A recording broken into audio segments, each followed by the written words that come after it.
यहाँ पर और ले लेते हैं, विक्की जी का ले लेते हैं। राघवेंद्र सर, यहाँ पर ये रिलायंस के ऊपर नज़रिए जानना चाहते हैं। 500 शेयर्स लिए हैं इन्होंने 1440 के भाव पर, और कह रहे हैं कि कहाँ तक नीचे जा सकता है, यहाँ पर एवरेज कब करनी है सर। और इसके नतीजे भी अगर हम लोग देखें यहाँ पर, तो एशियन पेंट्स की तरफ से जो हिस्सेदारी की बिकवाली हुई, उससे एक अच्छा यहाँ पे प्रॉफिट बनता हुआ दिखा। लेकिन ऑयल टू केमिकल की बात करें, ऑयल टू गैस बिजनेस की बात करें, वहाँ पे साफ तौर पे दबाव देखने को मिला, और उसी का नतीजा हमने देखा। नतीजों के बाद जो स्टॉक में एक अच्छी गिरावट देखने को मिली, और अभी भी आज भी देखिए दबाव बना हुआ है। कल हालांकि पॉजिटिव स्ट्रेंथ दिखा रहा था स्टॉक। क्या आपके हिसाब से विक्की जी को क्या करना चाहिए, एवरेज करने की सलाह रहेगी क्या? नहीं नहीं सर, मुझे लगता है अभी एवरेज करने की तो राय नहीं है बिल्कुल भी। 1370 तक आ सकता है, तो मेरे हिसाब से अभी इंतजार करना चाहिए। एवरेज करने के लिए इंतजार करिए, तब उसके बाद एंट्री करेंगे। अभी फिलहाल एवरेज करने की राय नहीं। जी। अच्छा गौरव सर, मैं आपसे रिलायंस के मामले में समझना चाहता सर। धीरे धीरे हम लोग देख रहे हैं पिछले एक साल से ऑयल टू गैस में या ऑयल टू केमिकल बिजनेस में साफ तौर पर दबाव दिख रहा है यहाँ पर रिलायंस का।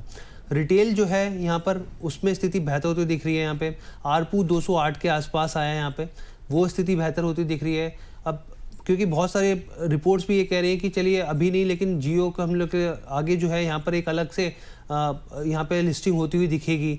आप क्या ये मान के चल रहे हैं कि कंपनी धीरे धीरे शिफ्ट होती हुई दिख रही है, चाहे वहाँ पे वो ग्रीन एनर्जी की तरफ हो, रिटेल की तरफ हो, या ब्रॉडबैंड की तरफ हो, तमाम बिजनेस की तरफ? ये आज से अगर मैं 5-7 साल पहले की बात करूं तो रिलायंस इंडस्ट्रीज में सिर्फ एक पेटकेम कंपनी के रूप में देखा जाता था और बातचीत की जाती थी। जी। देयर आफ्टर आगमन हुआ उसके अंदर उनके टेलीकॉम बिजनेस का, और उसने पूरी की पूरी ये मार्केट ही चेंज ओवर कर दी। आज एक टॉप 2 कंपनीज में से एक है। सब्सक्राइबर बेस में कभी कभार वो आगे होते हैं, कभी भारती एयरटेल आगे होता है। आरपू आपने फिगर्स का चर्चा की ही कि काफी अच्छे आ रहे हैं, इसमें कोई दो राय नहीं है कि ARPU figure are very well maintain and Jio business is doing phenomenally well. Petchem business साथ ही साथ में देखिए, पेटकेम बिजनेस को वैसे भी श्रिंक होना ही है आने वाले और 10-15 सालों में, तो we can not expect the petchem business to outshine from here. Petchem business के अंदर अपनी पोजीशन इंटैक्ट रखना ही रिलायंस इंडस्ट्रीज जैसी दिग्गज कंपनी और रिफाइनरी के लिए काफी अच्छा रहेगा। और साथ ही साथ में जिस तरीके से अब बिजनेस चेंज ओवर ले रहा है towards other segments like renewable energy की, जैसे आपने बात की, सही पॉइंट आउट किया है, तो उसका बिजनेस उस तरफ भी जा रहा है।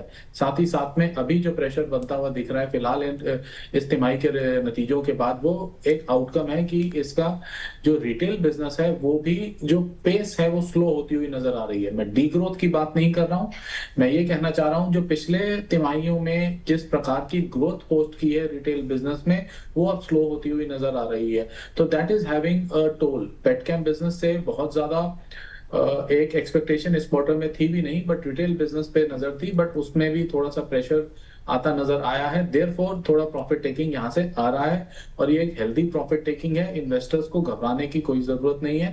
राघवेंद्र जी ने जो लेवल प्रोवाइड किया है, आई थिंक उस लेवल के आसपास या मैक्सिमम देखा जाए तो थोड़ा बहुत और उससे ड्रिफ्ट कर सकता है नीचे, बट यहाँ पे ट्रिमेंडस सपोर्ट्स हैं इसके नियर बाय। ठीक है सर, ठीक है। अब एक हम लोग